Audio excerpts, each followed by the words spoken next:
அஸ்ஸலாமு அலைக்கும் வரஹ்மத்துல்லாஹி வபரகாத்துஹு. அஸ்ஸலாமு அலைக்கும் வரஹ்மத்துல்லாஹி வபரகாத்துஹு.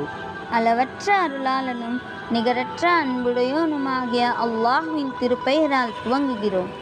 எல்லா படைப்புகளையும் படைத்து அதை பரிதுபடுத்தும் அல்லாஹ்வுக்கே எல்லா புகழும். பிஸ்மில்லாஹிர் ரஹ்மானிர் ரஹீம். தொழுகையின் சிறப்புகள். முதல் பிரிவு, தொழுகையின் முக்கியத்துவம். இப்பகுதியில் 2 பிரிவுகள் உள்ளன. முதல் பிரிவு, தொழுகையின் பலன்கள். இஸ்லாத்தில் 5 தூண்கள். عن ابن عمر قال قال رسول الله صلى الله عليه وسلم نبي الإسلام على 5 شهادة أن لا إله إلا الله وأن محمدا عبده ورسوله وإقام الصلاة وإيتاء الزكاة والحج والصوم رمضان. وقال المنذري في الترغيب رواه البجاري ومسلم غيرهما عن غير واحد من الصحابة. ரசூலுல்லாஹி ஸல்லல்லாஹு அலைஹி வஸல்லம் அவர்கள் அருளியதாக ஹஸ்ரத் இப்னு உமர் ரலியல்லாஹு அன்ஹு அவர்கள் அறிவிக்கிறார்கள்.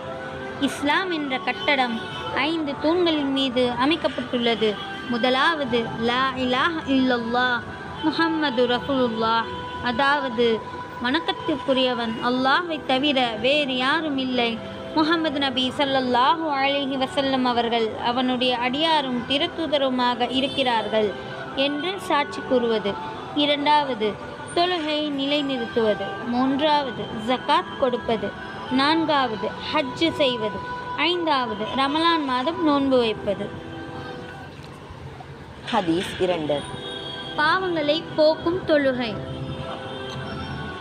عن أبو تفر عن النبي صلى الله عليه وسلم خرج في الشتاء والورق يتهافت فأخذ بعلن من شجرة فجعل ذلك الورق يتهافت فقال يا أدبار قلت لبيك يا رسول الله. قال إن العبد المسلم ليصلي الصلاة يرتدها وجه الله فتهافت عنه ذنوبه كما تهافت هذا الورق عن هذه الشهر.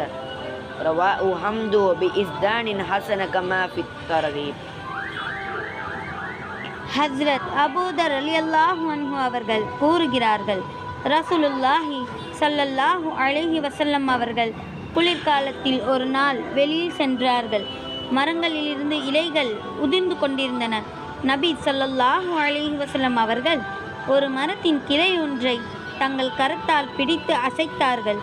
அதிலிருந்து மேலும் இலைகள் உதிர்ந்தன. அப்பொழுது நபி அவர்கள் யா அபாதர் என்று கூப்பிட்டார்கள். லப்பை யா ரசூலுல்லாஹ் என நான் கூறினேன். அப்பொழுது அவர்கள், ஒரு முஸ்லிமான அடியான் அல்லாஹுக்காக இக்லாசுடன் தொழுவாரானால் இம்மரத்திலிருந்து இலைகள் உதிர்வதைப் போல் அவருடைய பாவங்கள் உதிர்ந்து விடுகின்றன என்று அருளினார்கள். இதனுடைய விளக்கம், நபி ஸல்லல்லாஹு அலைஹி வஸல்லம் அவர்கள் குளிர்காலத்தில் ஒரு நாள் வெளியே சென்றார்கள். அப்பொழுது மரத்தின் இலைகள் உதிர்ந்து கொண்டிருந்தன.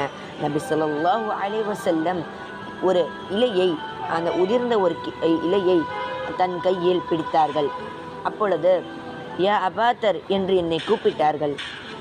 லப்பைக், இதோ இருக்கிறேன் யா ரசூலுல்லாஹ் என நான் கூறினேன்.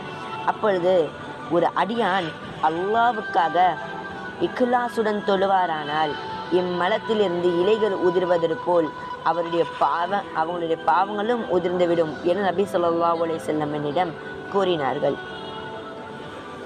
அஸ்ஸலாமு அலைக்கும் வரஹ்மத்துல்லாஹி வபரகாத்துஹு. அஸ்ஸலாமு அலைக்கும் வரஹ்மத்துல்லாஹி வபரகாத்துஹு.